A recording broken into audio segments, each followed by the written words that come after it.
G'day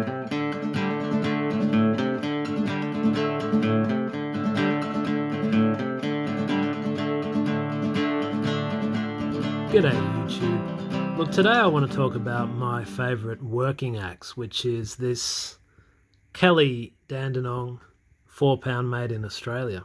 And I've used this axe in quite a few different videos that I've posted on my channel over time. I wanted to talk about it now partially because I wanted to do it as a kind of little follow-up to my video on the history of the Kelly Dandenong axe that I recently posted. And I thought that it'd be worth just talking a little bit about why this is my favourite working axe and why I love it so much.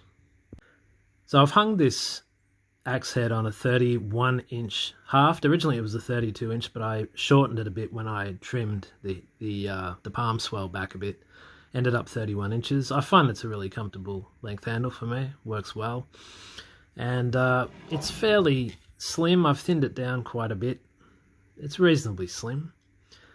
Really comfortable. I've had a few bites out of the handle here, unfortunately, so it's lost a bit of its full. You can see where it's sort of convexed, or rather concave a little bit there from all the overstrikes that I've done on different occasions. But yeah, it's a very nimble axe. It feels very light and easy to use in the hand.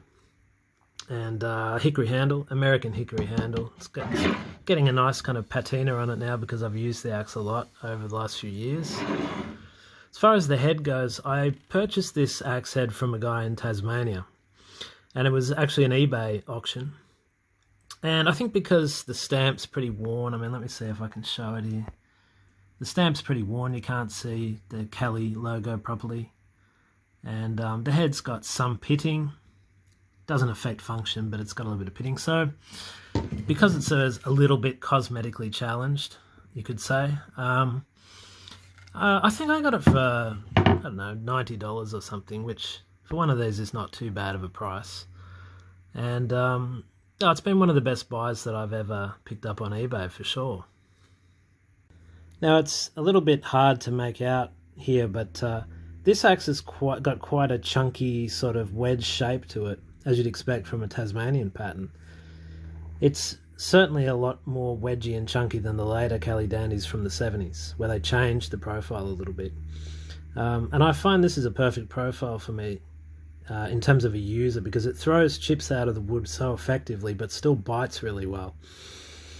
So I'm really fond of the profile on this axe. It's hard to see from this shot, but the cheeks on this are not as flat. It looks really flat in this video shot, but it's actually not as flat in the cheeks as it may appear. I'll just see if I can show it here with this ruler. Let me see if I can show. There, yeah. Now you can see if I lay the ruler across here, you can see there are big gaps on either side. So this axe has a high center line, and it sticks a little bit, but it really doesn't stick very much at all, so it's a very easy axe to use. It's quite a high centerline for a Kelly Dandenong, actually. It's a little bit reminiscent of a Canadian one.